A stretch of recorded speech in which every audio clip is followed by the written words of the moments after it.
remaining balance due on the note. So the property is exclusively mine.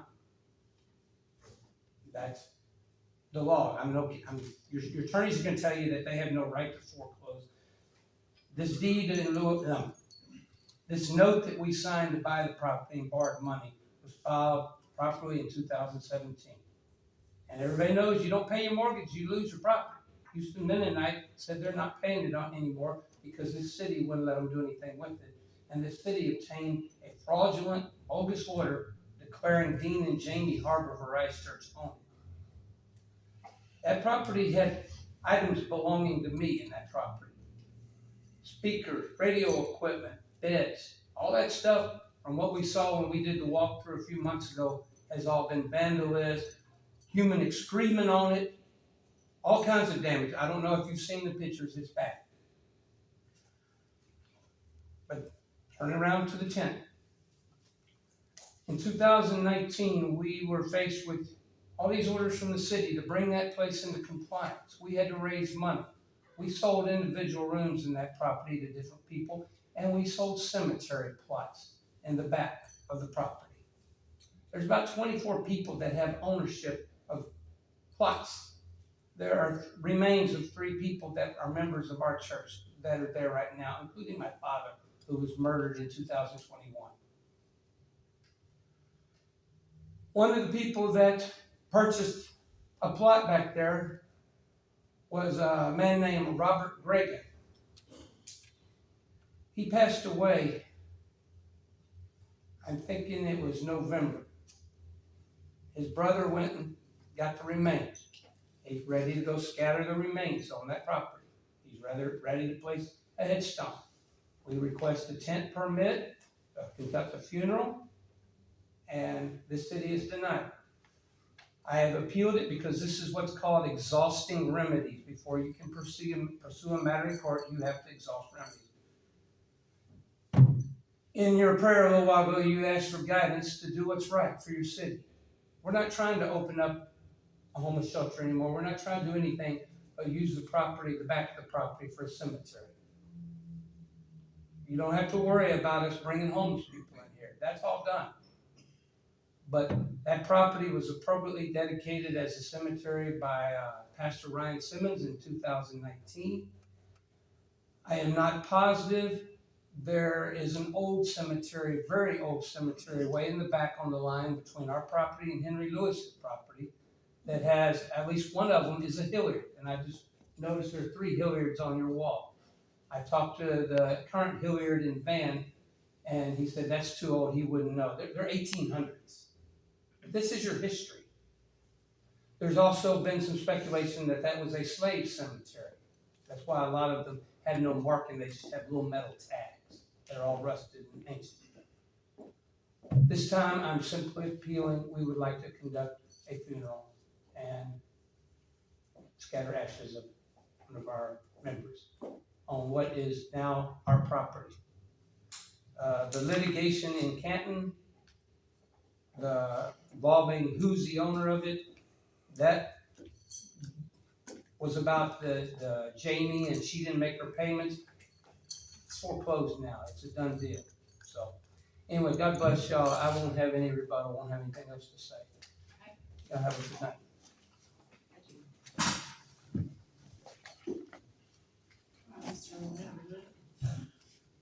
I'll be one of those nights, because I chocolate cookie.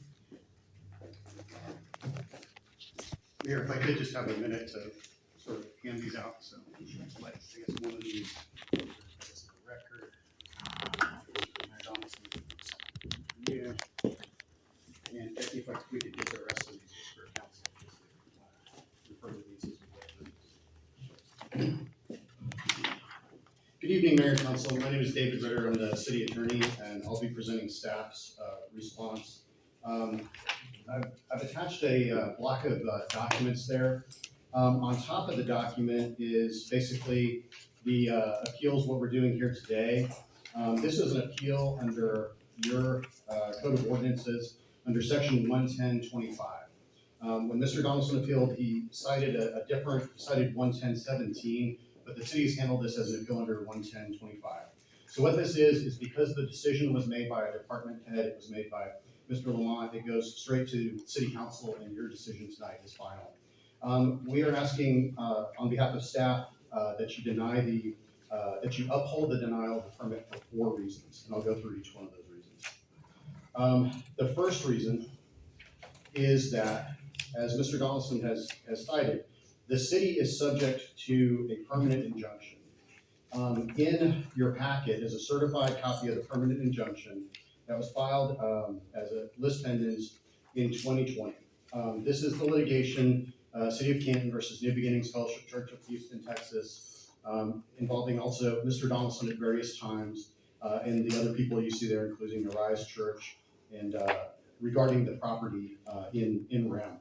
I know in previous correspondence with the city, Mr. Donaldson has said that you cannot provide for in rem, which means basically something running with the property in a Chapter 54 lawsuit. However, that is incorrect.